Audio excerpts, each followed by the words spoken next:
Hello, people! Estamos começando mais um Conexão Momento Saúde com a Drogal. E o programa de hoje é um oferecimento Probians da Apsen. E eu posso dizer que estamos muito chiques.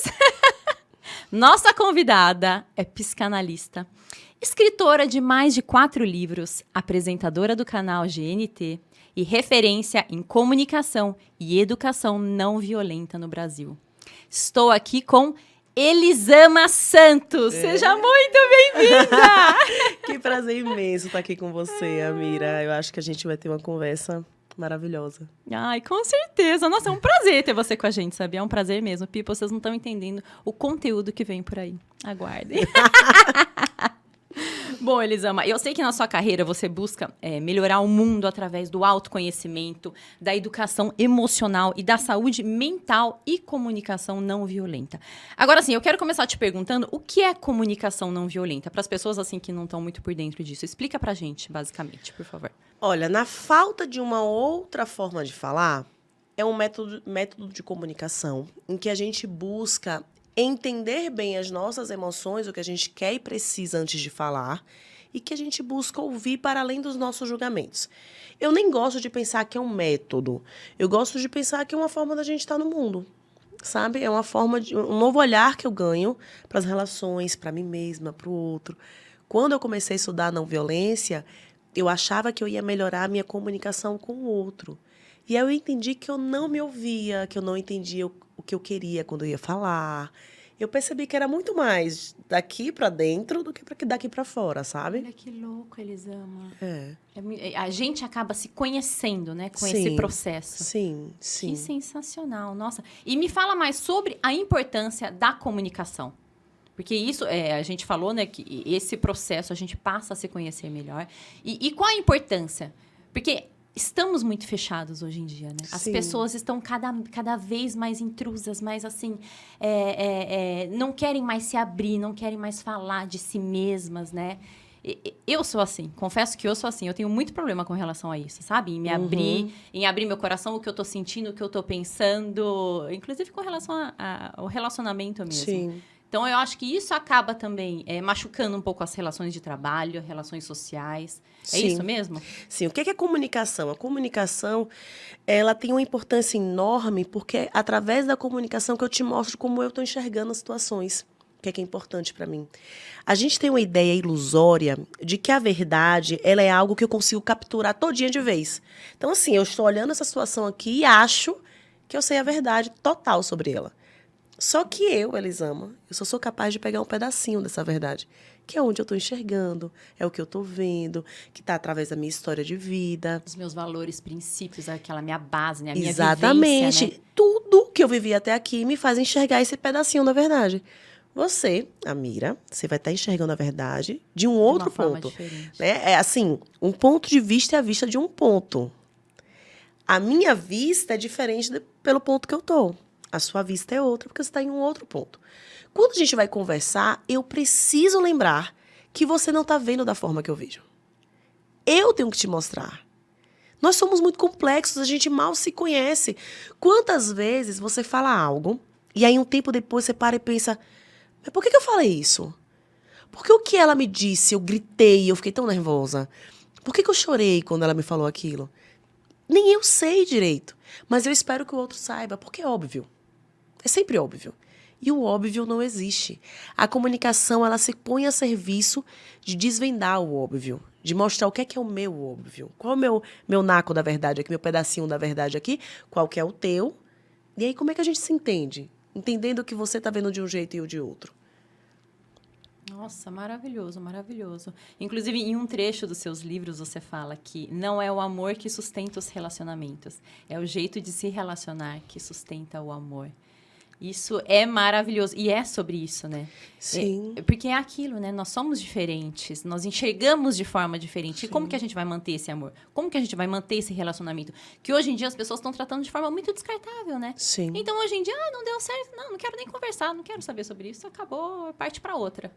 A gente está vivendo essa pós-modernidade, que é essa época em que tudo é muito fluido, tudo é muito rápido, tudo é muito veloz. E eu quero que as minhas relações, elas também funcionem assim. Eu quero que os meus relacionamentos, eles não me deem trabalho. Sabe? Que eles sejam fáceis. Na vida real, a gente não tem um algoritmo selecionando só gente que pensa como nós. Porque é isso que o algoritmo faz, né? É isso que, para quem não sabe o que é o algoritmo, é o que controla o que aparece para você na rede social. Na vida real, a gente não tem isso.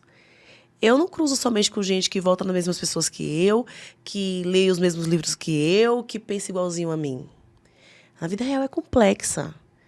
E a gente está perdendo a complexidade das coisas porque eu quero aquilo só do meu jeito. A gente está cada vez mais fechado e mais fechada para o que é diferente de nós.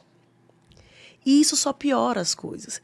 E aí, quando eu começo a me relacionar com alguém, eu acho que o fato de eu gostar dessa pessoa é o suficiente.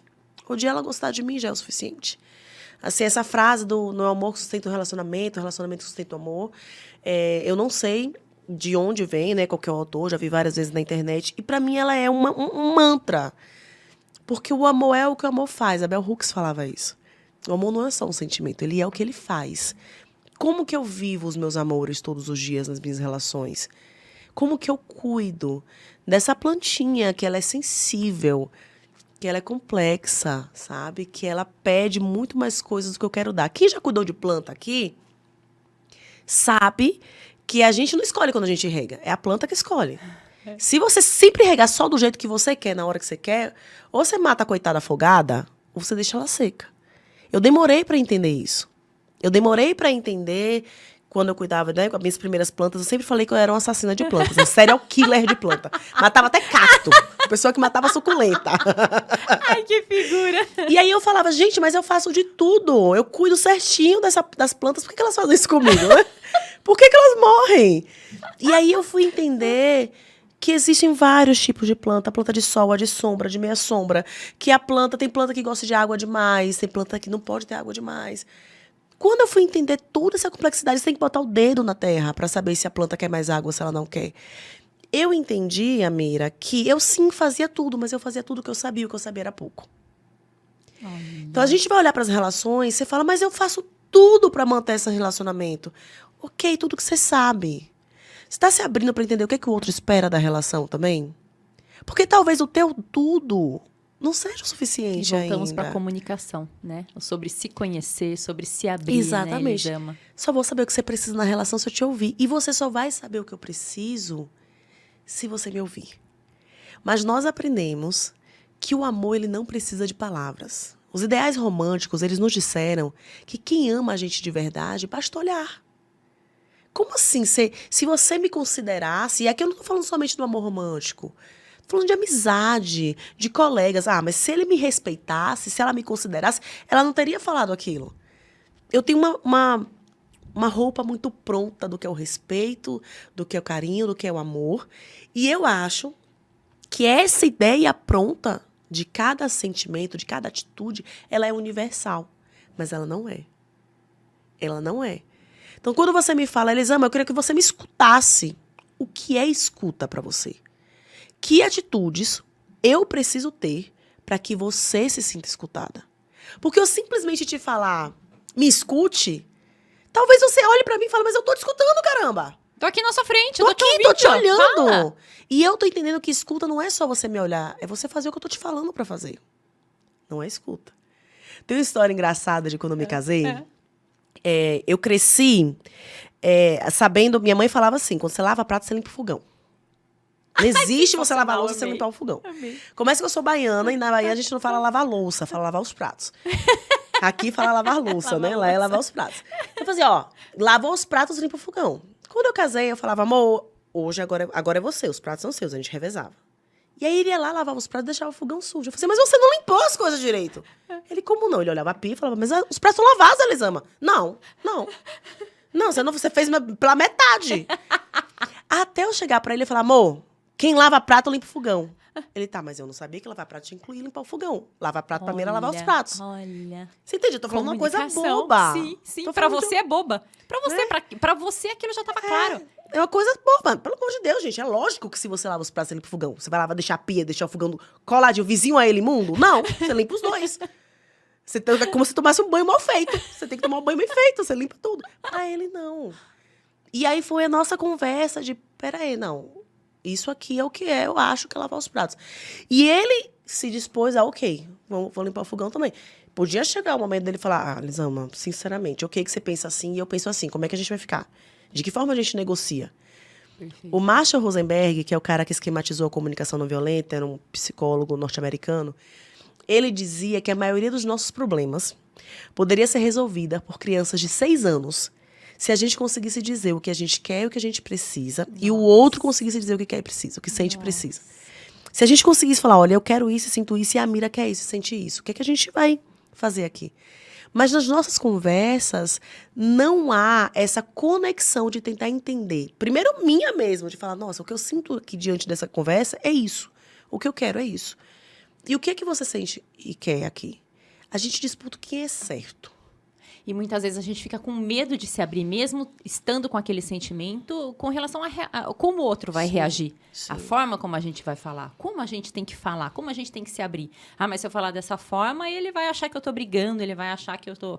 Então, eu acho que também isso, né? As pessoas se fecham muito e vai acumulando. Sim. Principalmente esse é... Isso é maravilhoso que você falou. Vai acumulando.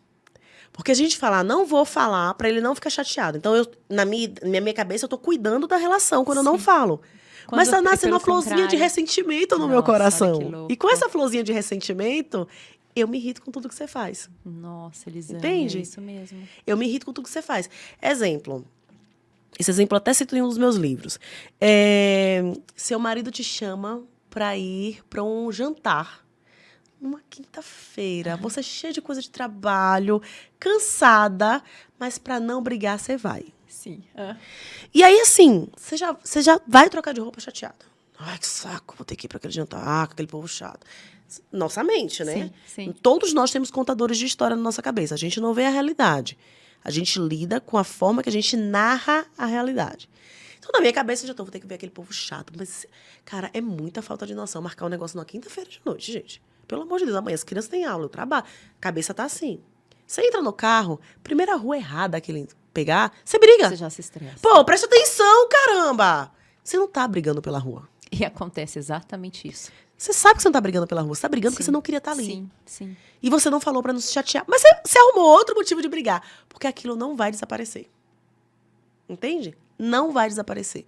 Quanto mais a gente foge das conversas difíceis nas nossas relações, mais a gente fomenta, cria um ambiente propício para o rancor, para o ressentimento e para novos desentendimentos. Né? Porque eu vou botando juros na minha briga. Ela vai acontecer em algum momento. A gente precisa entender as conversas difíceis, essa conversa que, puxa, ai, como eu não quero ter essa conversa com ele hoje. Ai, como eu não quero falar que eu vou, porque ele vai ficar chateado. Mas eu preciso entender essas conversas como algo importante na minha relação. Porque essencial, vai ter consequência. Né? Algo essencial. Essencial, porque vai ter consequência. Eu tô falando isso pra mim, viu? Maridona, esse podcast de hoje é pra mim. Foi específico. Elisama já preparou especialmente pra mim. Porque eu confesso, eu tenho muita dificuldade em discutir. Eu odeio DR. Fala DR, discutir relação. Não quero. Não, eu também, eu sou super da paz, sabe, Elisama? Odeio brigar. Mas, às vezes, o acumular na gente acaba explodindo em certos momentos, né? Isso que machuca, que vai acabar, inclusive, machucando o outro. Mas você fala, nossa, mas por que você tá explodindo desse jeito? Ah, por causa daquilo? Por que você não me falou isso lá atrás? Né? Muitas vezes acontece isso. Era bobo, você poderia ter me falado que aquilo te chateou, que aquilo que tinha te incomodado. Sim, né? Mas a gente não fala. Não, a gente explode por outros motivos. A gente não fala sendo depois. Sendo que os reais motivos estavam todos... Sim. Acumulados. Assim, o incômodo, ele tá posto nas relações. Não existe uma forma de me relacionar com quem quer que seja que não me traga nenhum incômodo. Perfeito. Não existe. Porque somos diferentes, né? Personalidades diferentes. Sempre. Hábitos diferentes. Histórias de vida diferentes. Histórias, criações. Tudo é diferente. Então, eu tenho que entender a conversa difícil como uma reforma. Sabe assim, a minha sala tá apertada. Não tá cabendo aquele sofá novo que eu quero. Tá sem janela, tá sufocante isso daqui. Não existe como eu sair dessa sala apertadinha para uma sala confortável sem algum incômodo. Ou eu vou ter que fazer uma reforma e eu vou quebrar a parede, eu vou arrastar móvel, eu vou lidar com a poeira. Ou eu vou ter que arrumar minhas coisas para sair da relação, sair daquela casa, para encontrar uma casa que tenha sala maior. Em ambas as situações, vai ter incômodo. Eu vou ter que fazer algo, vou ter que lidar com o que eu não quero, vai ser desgastante. Eu tenho que pensar na minha relação, no momento que eu converso, essa conversa é difícil, naquela atitude que não está me agradando, que está complicada. Como assim? A gente está reformando. Não existe nenhuma relação longeva, nenhuma relação longa Que não passa por reforma. que não passe por reforma. Quem tem casa aqui sabe. Uma vez no ano a torneira aquele negócio entupiu, vai ter que trocar a torneira. Arrasou, Gente, amei a comparação. E é exatamente isso. É a reforma, porque dentro da reforma tem estresse. tem Vai ter estresse. E vai A torneira ter. quebrou, o pedreiro não pôde vir hoje, tá vazando água. Permanecer com o problema também é um estresse. Porque às vezes a gente fala, mas eu não Com vou certeza. fazer essa reforma aqui, porque eu não quero lidar com essa poeira, com essa quebradeira. Mas eu tô lidando com a porcaria do sofá pequeno. Eu tô lidando com o raio, não circula ar aqui dentro. Não existe a opção sem esse incômodo. Vai ter um incômodo. Qual que eu vou escolher? Eu vou escolher o incômodo de permanecer numa relação que tá doendo, que tá machucando da forma que ela tá, ou eu vou respirar e falar, ok, vai ter uma quebradeira, vamos arrastar móvel. E se ambos estiverem dispostos, é importante dizer, se ambos estiverem dispostos, a gente vai se entender. A gente vai conversar e vai conseguir fazer essa reforma. E vamos descobrir um jeito dessa casa ficar mais gostosinha pra gente. Com certeza, com certeza. Eu falo muito isso, né? Que o amor... a gente tem que querer estar junto, né? Sim. O casal. Então, assim, é aí que você constrói o cuidado, é aí que você constrói. Eu falo que eu amo cozinhar, né? Então, eu faço comidinhas que ele gosta, eu faço a pipoquinha que ele gosta. Então, eu acho que todos os tipos de cuidados fazem o amor crescer entre o casal, né? Porque o relacionamento tá aí, no simples, né? Nos momentos. E eu acho que uma coisa que tem machucado muito a qualidade da nossa comunicação hoje em dia é rede social, é o WhatsApp, é conversar por emojis, enfim, é discutir muitas vezes a relação através da escrita, né? Sim. Sem olho no olho, sem sentir presencialmente real o outro. Como que você enxerga isso? Fala Olha, pra gente. durante a pandemia, alguns estudos confirmaram que a gente estava vivendo mais estresse, saindo mais cansada e cansada de algumas reuniões. Por quê? Porque eu perdia todo o resto da comunicação. Eu só ouvia a tua voz, te olhava daqui para cima. Eu perdia como você está se mexendo. Eu perdia toda a comunicação não verbal. Sim, sim. Eu perdia porque eu tinha que estar aqui atenta ao que você estava me falando, sem poder piscar, porque eu precisava te ouvir. Isso já era muito tenso para a maioria de nós, porque a gente perde o todo. Óbvio que existiram vantagens, nesse tal, não estou entrando nesse mérito, mas é só para falar o que você está me falando sobre como isso realmente mexe com a gente, sobre como isso limita a nossa comunicação. E aí o escrito é ainda mais complicado, porque o escrito não tem tom de voz. Nossa. Eu dou o tom de voz com a forma que eu tô lendo. Nossa, quem recebe a mensagem vai dar Escolhe qual o tom da voz. Nossa. Então você pode falar comigo, sei lá, e aí, bonita, vamos hoje? E eu leio, e aí, bonita, vamos hoje? Legal. E aí, bonita, vamos hoje? Olha o tom, já é diferente. E aí, bonita, vamos hoje? O tom quem vai dar é quem tá recebendo.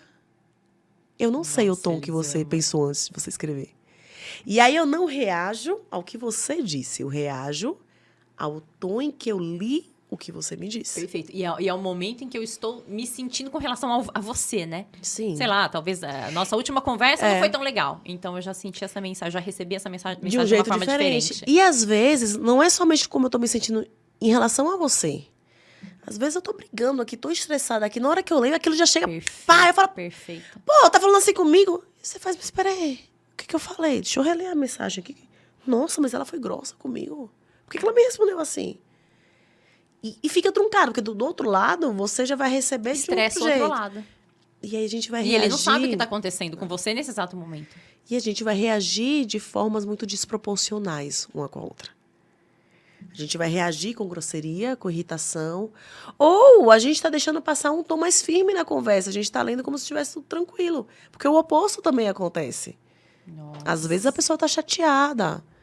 Às vezes ela te respondeu pouco mesmo, como monossilábica, porque ela está seca com você.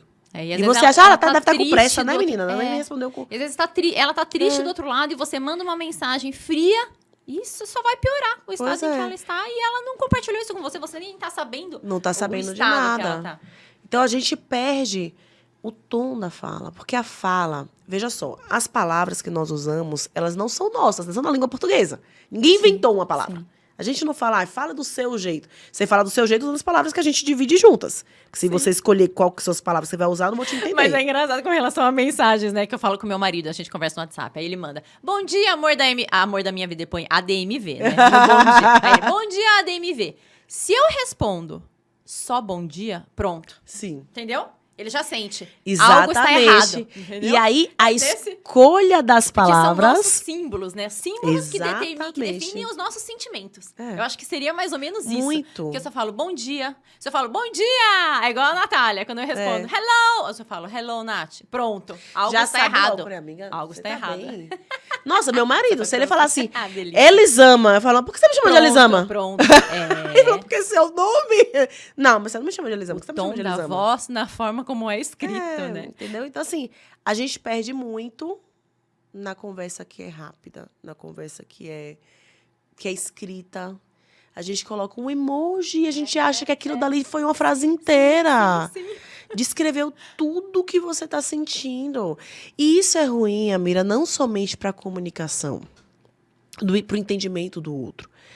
Isso é ruim para a minha elaboração do que eu estou sentindo. Porque tem coisas que eu só percebo como eu estou me sentindo na troca com você. Entende? Com certeza, Sim, com é como se a certeza. gente pensasse no mar. Eu começo com a espuminha. E aí você me chama mais um pouquinho, eu mergulho mais um pouquinho. E você conversa comigo, a gente mergulha mais um pouquinho. Quando eu te mando um emoji só, eu tô na espuminha. E eu não consigo descer, eu não consigo me aprofundar. Superfície, totalmente Eu vou ficar superficial. aqui, na espuminha o tempo inteiro. A gente, quanto menos palavras eu utilizo para descrever o que eu sinto, mais dificuldade eu vou ter para entender o que eu sinto. Porque eu me entendo através das palavras. Entende? Nossa, maravilhoso. Elisama, olha. E uma coisa que me assusta muito hoje em dia, além com relação ao relacionamento de casal, é também no trabalho. Eu vejo depois da pandemia essa questão de trabalho online, não é mais presencial, faculdade EAD, é tudo online. Eu falo, gente, estamos perdendo a convivência social, sabe? Eu sair para tomar um Sim. cafezinho, bater um papo, olho no olho, a paquera, inclusive, né? Sim, Que a gente precisa disso, precisa despertar sentimentos. E o online é aquilo que você falou, você vê a pessoa da barriga para cima, Sim. não vê os movimentos corporais. E isso, o que você acha que vai acontecer no futuro isso? O que já está acontecendo, na verdade, com as pessoas? Elas estão cada vez mais isoladas, né? Sim. Isso traz mais não sei se solidão. Não sei dizer. Você que vai me dizer. Esse nosso afastamento com outra ausência de conexão, né? Eu acho que o trabalho híbrido, ele é maravilhoso para a maioria das pessoas. Híbrido. Né? Eu Perfeito. consigo ter um dia que eu vou lá te ver, que eu vou perceber que você entrou mais quietinha. Ela falou, nossa, tá tudo bem com você. Que a gente não consegue fazer no presencial. Mas no online, essa virtualização da vida, ela dificulta muito as relações. Há um tempo eu li uma pesquisa sobre o Japão, que os adolescentes estão chegando aos 18 anos sem ter dado um beijo na boca. Que loucura. Porque estão sempre online. Nossa. E eles não se tocam Isso mais. sempre foi muito pesado por lá, né? O Muito. online, né? Eles sempre andaram na frente Sim. nesse sentido. E tá pior, né? Então você chegar aos Elisama. 18 anos sem ter dado um beijo. Porque essa sensação de eu te tocar, de beijar alguém, não tem nada virtual que vai me dar. Não, nada. Não tem nada virtual que vai me dar. Mas aí o que acontece? Eu vou esquecendo deste prazer, ou eu não conheço esse prazer, e fico apenas com as possibilidades de desprazer em te encontrar. Quantas vezes as amigas ligam pra gente e falam assim, vamos sair? Aí você pensa, ai, meu pijama, um filminho na TV, eu vou pedir uma pizza. Sim. Cara, dá um trampo, vestir a roupa, tomar banho, escolher roupa. Sair no frio. Nós, mulheres, que temos, né, não é obrigatório, mas muitas de nós aprendemos socialmente que temos que nos maquiar e arrumar. Quando você pensa todo o processo de sair, Quando você pensa que... Ai, você vai ter que lidar com o garçom. Com a garçonete que às vezes demora de trazer o pedido. Você pode Gente, pensar todas as dificuldades. Você claramente fala, isso. vou ficar em casa. De repente você esquece do prazer que é encontrar essas pessoas. Que existe a dificuldade, existe, mas tem uma contraprestação ali. Que é deliciosa. A gargalhada, rir até chorar de rir com as amigas, ouvir as histórias, falar de você, emendar um assunto no outro, que a gente vai emendando um assunto no outro, abrindo parênteses sobre parênteses.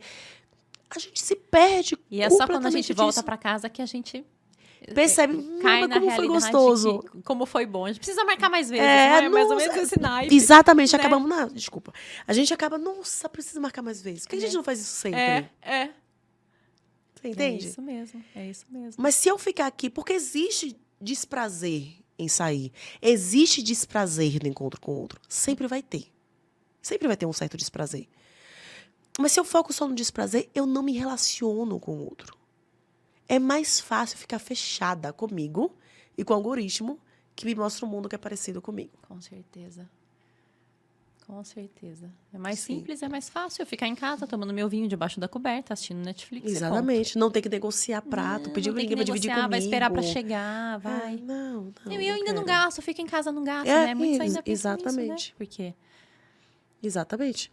E a gente vai se distanciando, vai se sabe? distanciando. E esquecendo daquele prazer. E vai também, é aquilo que você falou, dos pontos negativos, né? Dos empecilhos. Vai te dar trabalho. Muitas coisas não vão te agradar. Então Sim. você fala, não quero isso pra mim agora. Eu quero ser Exatamente. feliz, eu quero só fazer o que eu gosto, do jeito que eu quero, Sim. na minha casa. E a vida, ela tem doído muito, né? A gente tem vivido num ritmo mais acelerado e tal. E aí eu quero cada vez menos frustração, porque eu já tô tão frustrada com tanta coisa. Então eu não sou obrigada a te ver. Conversar dá um trabalho, me comunicar de uma forma clara com você. Nossa, ter que te ouvir, porque a gente tem mais um outro ponto da conversa. A conversa não é só o que eu falo. A conversa tem a parte da escuta. Se eu só falo, eu te dei uma palestrinha. A gente não conversou. Nossa, E quando eu escuto, exatamente isso. eu tenho 2 pontos que podem me causar muito desprazer. Escutar o que você tem a dizer pode ser dolorido pra mim, porque pode não ser o que eu quero. Então, mexe com a minha imagem Não é sobre o que eu você. quero ouvir, né? Eu descubro, olha só, ela existe. Ela é diferente de mim. Ela não nasceu pra me fazer Não feliz. gostei disso, né? Ela não nasceu Me pra me fazer desagradou. feliz. Olha só, meu Deus, sabe? Ela não gosta disso, ela não quer que eu faça isso. E mexe com a imagem que eu tenho de mim. Porque quando você conversa comigo e fala, poxa, Elisama, assim, você fez isso, eu achei isso tão... Ai, fiquei bem chateada com aquilo que você falou comigo. Eu acho... Nosso primeiro pensamento é, mas eu sou tão legal. Não. Eu não quero te ouvir. Porque te ouvir me chama pra me reconstruir também. Eu tenho que me refazer na conversa. Eu tenho que perceber, caraca, não sou tão perfeita quando eu acho que sou. Olha só ela me mostrando essa minha falha, esse meu erro, esse meu tropeço. E como a gente foi educado a confundir quem a gente é com o erro, a gente não quer errar. Né? A maioria de nós não cresceu ouvindo que, olha, você errou. E tá tudo bem, foi só um erro. Sim. Você é maravilhosa. Continuo te amando. A maioria de nós aprendeu, você errou. Você é um erro. Tá vendo só o que você fez? Nem parece minha filha. E aí a gente aprendeu que o erro, ele tira o nosso merecimento de amor. Ele redefine quem a gente é. E aí a gente vai pra conversa querendo mostrar que quem errou foi o outro. Que o inferno são os outros. Eu nunca erro, porque eu mereço amor, eu sou legal. E eu sento com você, em vez de a gente falar dos nossos problemas, dos meus erros, dos seus erros, dos meus incômodos, dos seus incômodos, botar nossas necessidades na mesa e falar, olha, eu quero isso, eu tenho isso pra dar, eu quero isso, eu tenho isso pra dar. O que a gente faz? Como a gente se encontra aqui? A gente não faz isso. Você vem querendo mostrar que você é legal, que é você a certa da relação. Porque a gente aprendeu que numa relação tem um certo e um errado, um bom e um ruim. Um que merece amor, um que não merece. E eu não quero ser ruim. Eu não quero ser a que falha. Eu não quero ser a parte menos racional e equilibrada dessa conversa. E aí a gente não conversa. Porque nós passamos todo o tempo nos defendendo. Sabe? Nos defendendo. Eu já tive conversas com meu marido, eu me lembro de uma vez que nós conversamos, que eu falei, amor, Nós dois somos legais. Muito legais. Você me escolheu porque você me acha muito legal, eu te escolhi porque eu te acho muito legal. Vamos passar dessa parte. A gente precisa passar dessa parte. A gente precisa sair da parte que a gente se defende. Tá posto. A gente se ama, a gente é muito legal. Vamos pra mais. Não tá em jogo. Porque a gente acha o tempo inteiro que o nosso valor ele tá aqui na mesa sendo negociado. Tudo tá negociando o nosso valor. Você não tá aqui só sendo... Na hora que você vai conversar com a Natália... Não é só a Mira, que é amiga da Natália, é a Mira profissional. E eu quero ser a boa profissional. Então tem coisas que a Natália pode te falar que você se defende na hora porque você é uma boa profissional. Ela não pode dizer isso de você. Não é mais sobre o que aconteceu entre vocês. É sobre você defender a sua imagem de boa profissional. E eu não tô falando, a gente nunca vai defender. Vai. Mas se eu quero uma conversa sincera, produtiva, com um desfecho bacana... eu preciso abandonar a ideia de quem é o legal aqui da conversa. Ouvir mais. A gente precisa sentar aqui Aceitar para assumir os mais, nossos né? erros, tanto eu quanto você. Não dá para ser também o único lado errado da relação. Porque, por vezes, e essa é uma característica muito grande de relações abusivas, você sempre é errada da relação. Eu quero entrar nesse assunto depois com você. Se você já quiser emendar, podemos falar sobre relações abusivas e como as pessoas podem identificar que estão passando por isso, né? Porque muitas não percebem. Aquilo já está incomodando faz tempo, só que ela fala, opa, ela não se dá conta, ela não para procurar terapia, procurar ajuda. Então, como as pessoas identificam que elas podem estar passando por um relacionamento abusivo? Olha, o primeiro ponto é a gente entender relação abusiva não somente na relação amorosa. Eu posso ter uma relação abusiva com os meus pais. Pais, é isso que eu ia falar, pais e filhos. Essa, inclusive, é a relação abusiva mais difícil da gente se desvencilhar. A relação com os pais. Nossa, que louco. Porque olha só, se eu chego pra você e falo, Mira, meu marido gritou comigo, falou que eu só faço merda, me disse coisas absurdas. Você vai falar, Elisama, que absurdo, separa dele. Gente, mas ele não pode falar isso com você. Se eu chego pra você e falo, Mira, minha mãe me xingou, falou que eu só faço merda, bateu a porta na minha cara, mandou eu ir embora. Ai, Elisama, mãe é difícil, né? Mas mãe é mãe. Você percebe como a gente... Eu vou enxergar de forma diferente, com certeza. E a gente deixa de pontuar relações abusivas. Pessoalmente tá sendo abusiva com você, amiga. Pois é. Precisa decidir como que essa relação vai continuar. Se ela vai continuar, como ela vai continuar. E é no verbal que isso, né? Não somente. Não somente. Eu acho que a gente identifica a violência nas relações, principalmente, de acordo com a comunicação não violenta, a gente identifica quando a nossa relação, tudo que a gente faz na relação, ela tá... O outro tenta conseguir com a gente, despertando nossa culpa, dor, vergonha e o senso de obrigação. Nossa, Elisa. Se as pessoas querem conseguir isso, com as coisas com você sempre despertando a tua dor, te fazendo sentir culpada, envergonhada, amor, é um sinal de abusividade. A Susan Forward é uma estudiosa da chantagem emocional. A Susan, ela falava, né? Medo, obrigação e culpa. Toda vez que a pessoa tenta despertar em você isso, para conseguir o que ela está sendo chantageadora. Isso quer dizer que a relação tem que acabar? Não. Não necessariamente. Ela precisa acabar da forma em que ela está funcionando. Então, se pro teu marido conseguir algo com você, ele sempre fala, mas você sabe que você não vai conseguir um homem como eu. Você sabe, olha a merda que você fez ontem. Olha o que você fez não sei onde. Olha a sua mãe. Para te sentir com medo, com vergonha. Temos uma abusividade aí. E, dá para ser bem abusivo com um sorriso no rosto e falando baixinho. Porque a gente acha que o abusivo na relação, ele sempre grita. Ele sempre grita. Mas não. É também abusivo aquele que fala, se você for embora, eu vou me matar, eu não vivo sem você. Ele tá pegando a tua culpa, amplificando para você permanecer na relação abusiva. E olha só, culpa, vergonha, senso de obrigação, eles estão presentes em todas as nossas relações. É normal. A gente sente. O abusivo, ele cria algo, a Susan falava que é a fog, a neblina. Ele cria uma neblina densa ao teu redor, que você não percebe nada com clareza.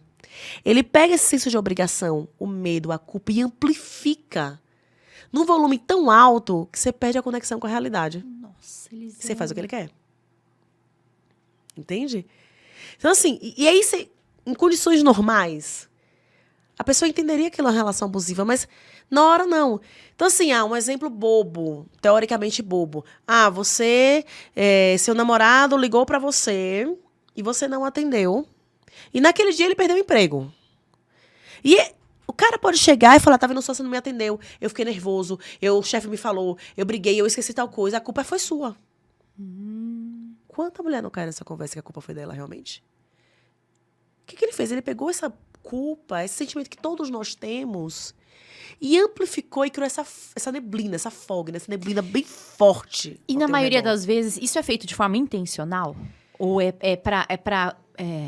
como que eu falo? É pra fixar o seu parceiro, pra ele não sair. Então, ele fica debaixo dessa nuvem. Então, eu não vou sair daqui porque isso tá me pressionando pra eu continuar aqui. E aceitando que realmente foi culpa minha. O chantageador, o abusivo, em regra, age por medo, né? E as ferramentas que tem. Eu tenho medo de te perder. Perfeito. Eu vou usar todas as minhas forças, minhas ferramentas pra te manter aqui. Tem um autor que eu gosto muito, chama Alain de Botton. Ele tem uma frase que ele diz que existia muita história na sua histeria. O que ele quer dizer? Que todo mundo tem uma história nas suas loucuras. Se eu for olhar o cara mais abusivo, mais perverso do mundo, e eu for olhar a história dele, ou a história dela, eu vou encontrar algo que justifique. E isso é um risco enorme quando a gente fala de relações abusivas. Porque quem é chantageado, quem está sendo abusado na relação, conhece a história do outro. Não, e conhece a história do outro e fica com dó. Sim. Tem um nível de empatia que se dilui na relação. Entendi. Mas ele fala assim porque a mãe dele? Sim. Mas ele fala assim porque o pai dele? Mas ele fala assim porque... Amor, você não é a terapeuta dele. E tudo isso já foi construído por ele, né? Que ele que passou, ele que fez É dele. esse preconceito, né? Essa... Sim, independente, pode ter sido uma história terrível, realmente. Sim. Pode ter sido uma história horrorosa. Uma história que dê pena. Mas se essa pessoa não tá lidando com a história dela, amor, não é você que tem que lidar. Eu não sou tua terapeuta. A tua história de vida não te dá o direito de me maltratar e de me machucar. E muitas vezes, na dinâmica da relação abusiva, a gente se perde nisso. E aí eu tenho que pensar, porque, poxa, coitado, ele sofreu muito e ninguém entende ele, só eu. Essa é mais uma forma de você permanecer aprisionada, entende? Que louco isso. E a gente fica. E se a gente põe aí no caldo a relação abusiva homem e mulher, e o quanto a mulher é socializada, ela é educada para ser um grande hospital mesmo, sabe? Para estar pegando todos os feridos e doentes e vamos cuidar, vou cuidar. Você fica aprisionado em relações que te diminuem. Uma relação em que você não pode dizer não é uma relação abusiva, amor. Uma relação que você não tem o direito de falar, hoje eu não quero, hoje eu não vou. É abusivo. Se cada não que você diz, o cara passa uma semana sem falar com você, porque você disse não pra ele, temos um problema na relação. Ela não pode permanecer como ela está. Então não é só o grito, não é só o empurrão, não é só o tapa. Sim. Se até o silêncio ele é utilizado para te punir, temos uma chantagem emocional em curso. Também, mesmo aquele não que a gente deixa de dizer, porque sabe o que vai vir do outro lado. Sim. Então a gente já se rebaixa, a gente já se resguarda, porque não vou falar não, porque eu tenho que fazer. Sim. É assim que tem que ser. E essa dinâmica. É essa dinâmica. Porque o que acontece? A ideia de quem está sendo abusivo, de quem está chantageando, né? Utilizando esse tipo de ferramenta para estar na relação, eu vou te ensinar. Vou te ensinar. E você aprende. A chantagem emocional, ela só funciona porque ela funciona. Sim. Funciona. Claramente. Nossa, isso. ele vai ficar... Ai, não, mas ele vai ficar tão chateado, ele vai ficar de cara fechada, vai ser tão... Aí eu vou fazer. Funciona. Funciona. E aí sou eu que eu tenho que interromper e sustentar o incômodo. A gente volta lá para a história do sofá e da reforma. Nossa, é isso mesmo. Não, a sala tá apertada. Eu vou sustentar o quebra-quebra. Porque eu preciso respirar melhor nessa sala. Eu preciso que essa relação não me machuque. Tem uma diferença enorme entre pertencer e caber. O pertencimento, você está confortável. Tem dor, tem incômodo, tem. Mas você não precisa fingir que você é outra pessoa. Você não precisa fingir que você é quem não é. Você não precisa fingir sentir o que você não sente. Caber é quando eu me mutilo pra encaixar na tua forma. Você me diz o que é que eu tenho que fazer pra ser amada por você. E eu saio me apertando, me arranhando, me machucando pra me encaixar na tua forma. A gente confunde, porque a gente tem necessidade de pertencimento. Isso é humano.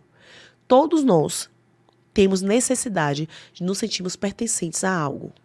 Todos nós. Não tem nenhuma exceção. O que muda é a estratégia, a forma com que eu me sinto pertencente.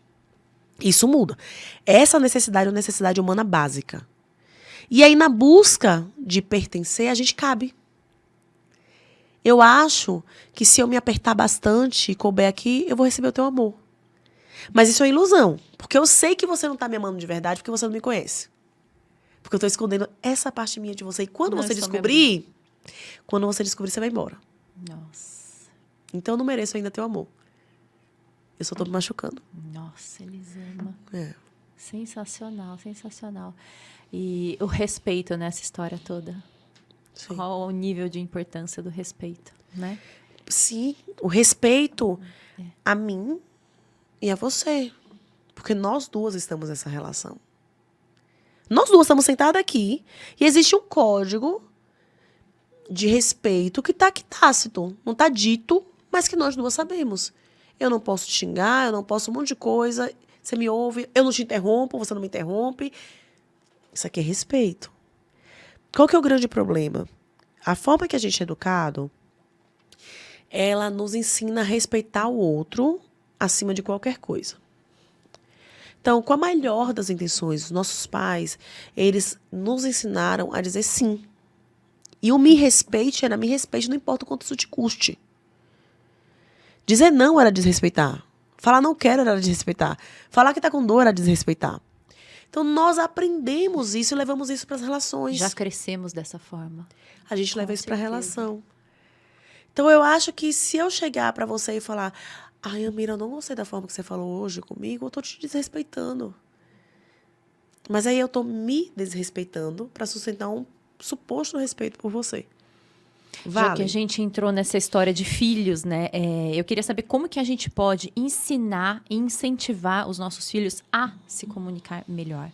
A se comunicarem melhor, né? Porque eles também têm uma grande dificuldade, eles são muito fechados. Até por conta disso, né? Que você falou que quando a gente era pequeno, a gente falava, não, Sim. não pode, não é isso, não é certo. Então, eles têm um bloqueio, até hoje, né? Eles possuem esse bloqueio de se abrir, de falar o que estão sentindo, de falar o que aconteceu na escola.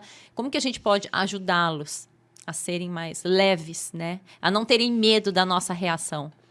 Né? Olha o que você Eu acho falou, que é mais... a não terem medo da nossa reação. Como é que eu faço isso? Mostrando que a minha reação não assusta. Nossa. Porque se eu tenho uma reação que amedronta, o medo dele não é imaginário, é real.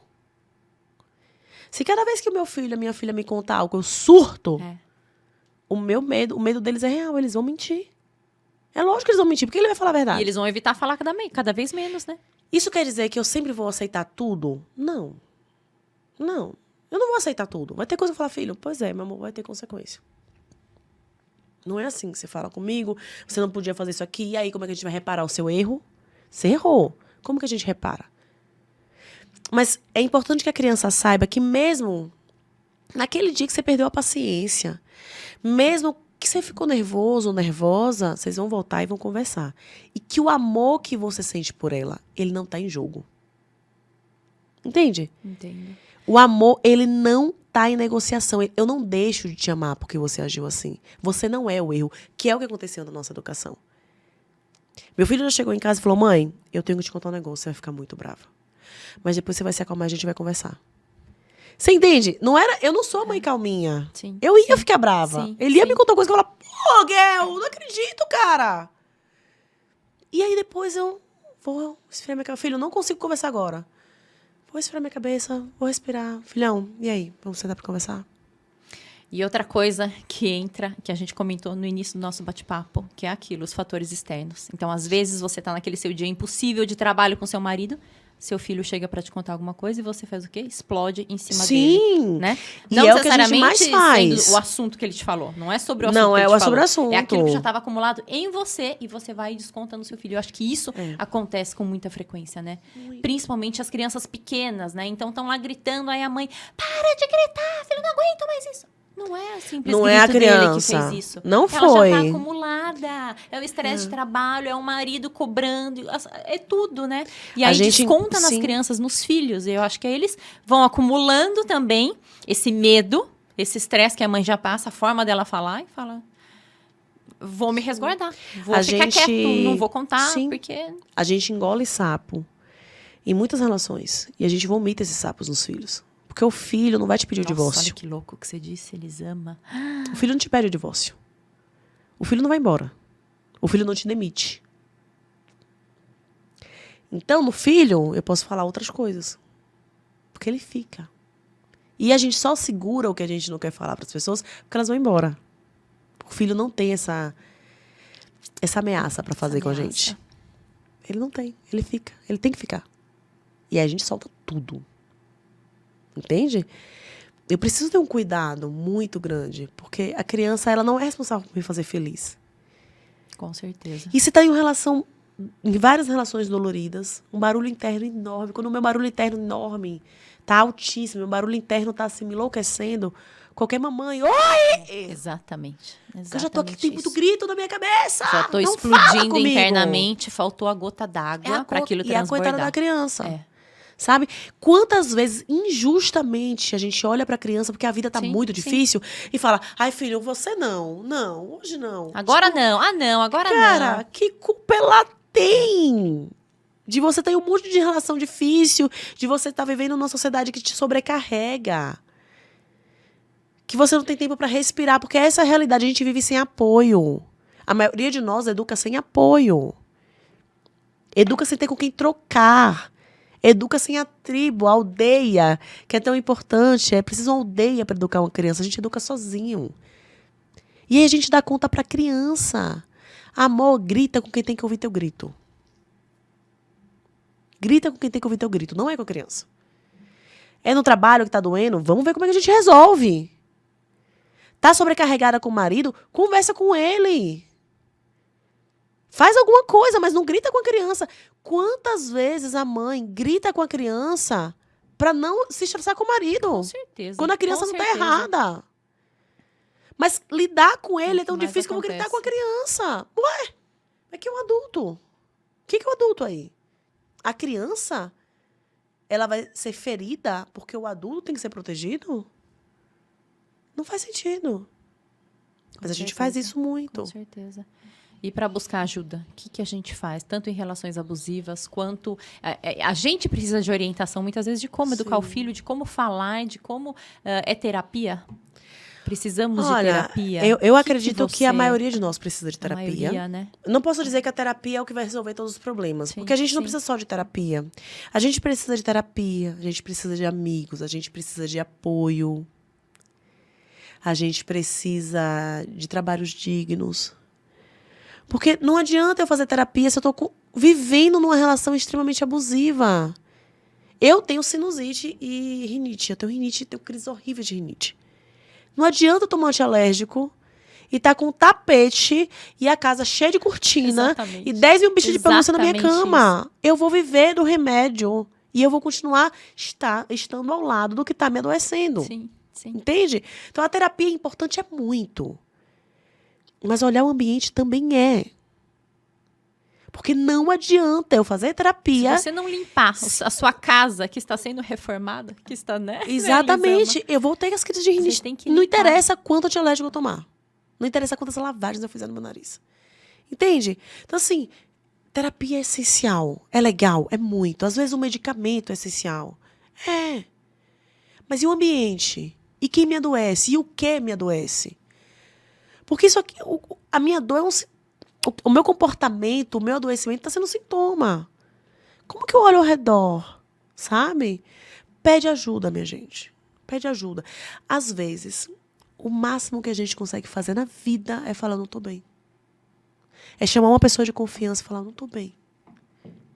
Porque tem momentos da isso vida que eu não consigo nem traçar. Eu preciso ligar para um terapeuta. Eu preciso... Você não se dá conta ligar. de que algo está acontecendo Não com consigo. você. Porque eu tô tão imersa nessa dor que eu não tenho consciência disso. E aí, chama alguém da tua confiança. Escolhe alguém da tua confiança. Não é qualquer pessoa. Não é uma pessoa que vai ignorar o que você fala.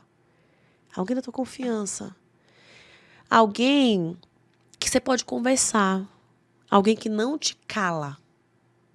Alguém que não solta uma frase qualquer de efeito para você ficar quieta. Alguém que te permite chorar. E falar, eu não tô bem. Me ajuda.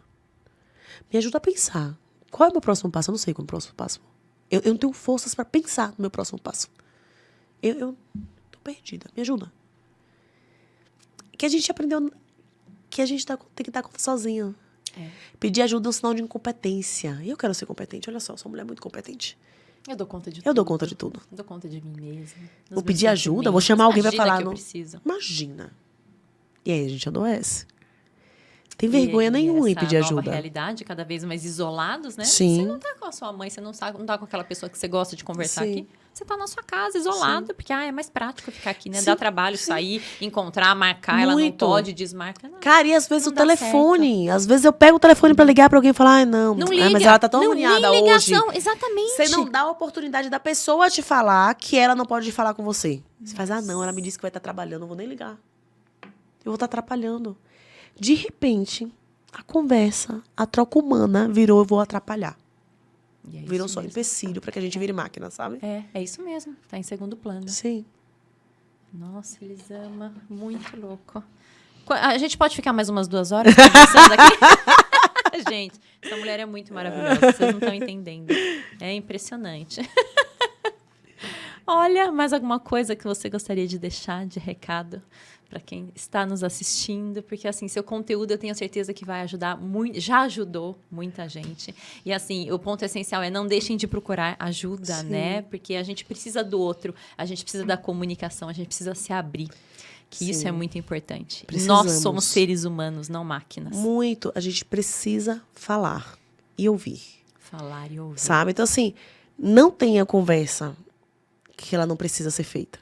Não existe. Se tá aqui mexendo em mim, eu vou falar. Eu preciso conversar. E, ó, todas as nossas conversas importantes vão dar medo.